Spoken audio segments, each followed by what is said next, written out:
The Toyota Corolla is one of the most reliable vehicles ever built, but that's part of the problem. These cars last for hundreds of thousands of miles.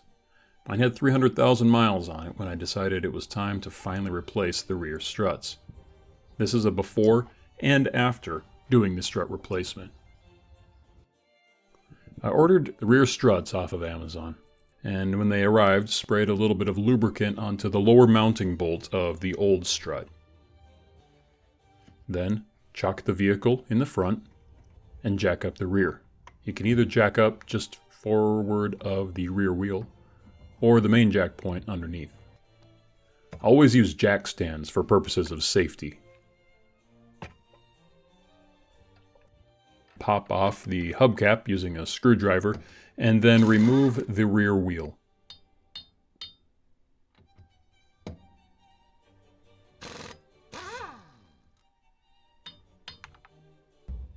Inside the trunk, remove the plastic button holding the fabric in place, and then peel back the fabric to reveal the upper mounting locations for the rear strut. 2 nuts and a bolt will be removed from in here. Use a 14mm socket to remove these 2 nuts.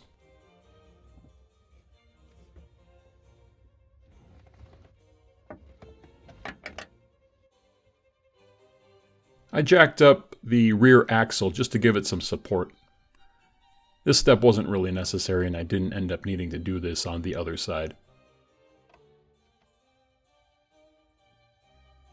Use a 19mm socket to remove the lower mounting nut.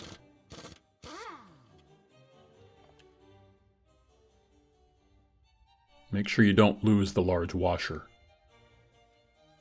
Then use a 14mm socket to remove the mounting bolt. Mine was kind of rusty, and so I found that a 9/16 inch socket, which is a little bit larger, fit a little bit better.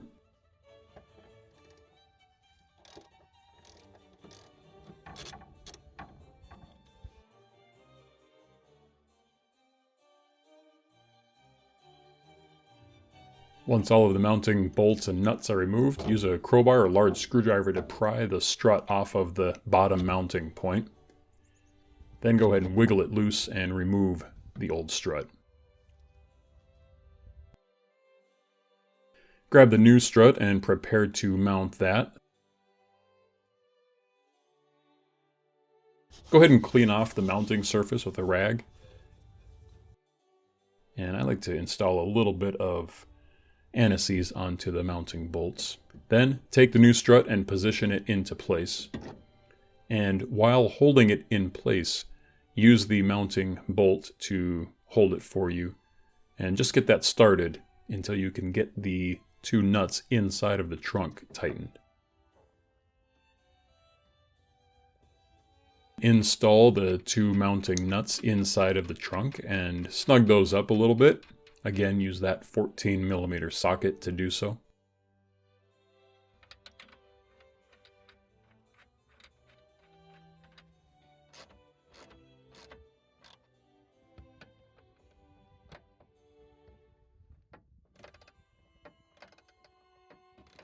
And then tighten up that mounting bolt. That also uses the 14mm socket.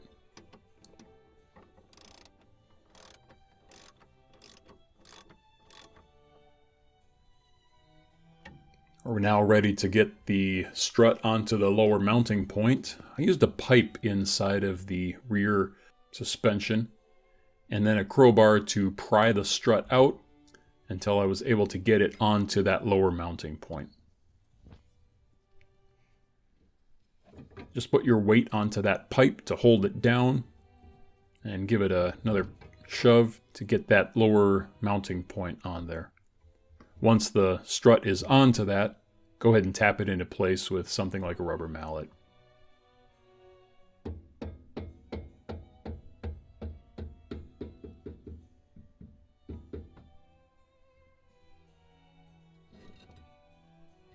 Remember the large washer.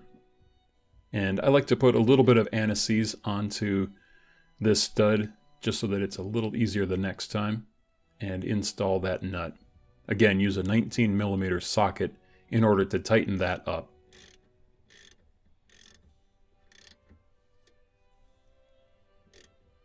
With all of these mounting nuts and bolts in place, we're ready to torque to 59 pound-feet, so set your torque wrench and go ahead and tighten that lower nut.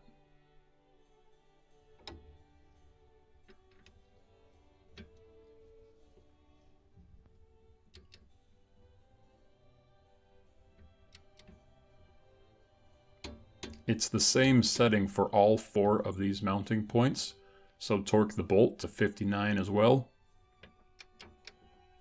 And then inside the trunk, the 2 mounting nuts, tighten those as well.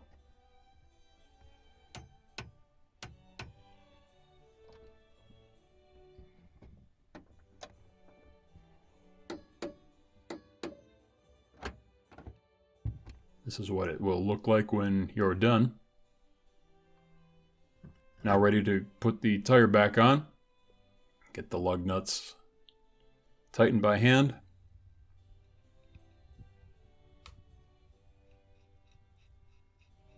I'm not a fan of using the impact socket to tighten those up, so usually use a torque wrench and get those to 76 pound-feet. After driving for about 100 miles, check that torque again just to make sure they haven't loosened up.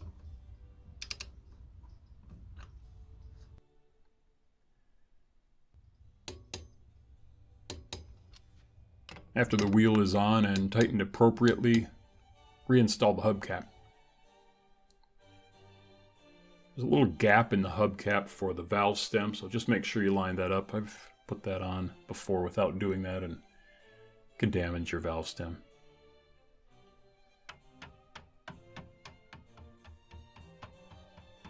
Tap the hubcap into place. Now back into your trunk. Fold the fabric in place, lift up the floor where the spare tire is, get the fabric pushed back, and then find that little plastic button again, and we'll install that into this mounting hole.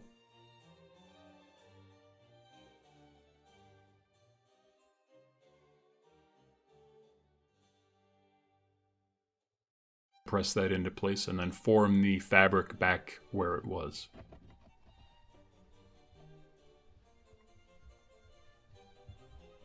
There's the new strut installed on the left side, and now you're ready to do the right strut. So this is before the strut replacement. Quite a bit of bounce, a lot of skittering of the vehicle when going around corners and over bumps. And after, almost no bounce.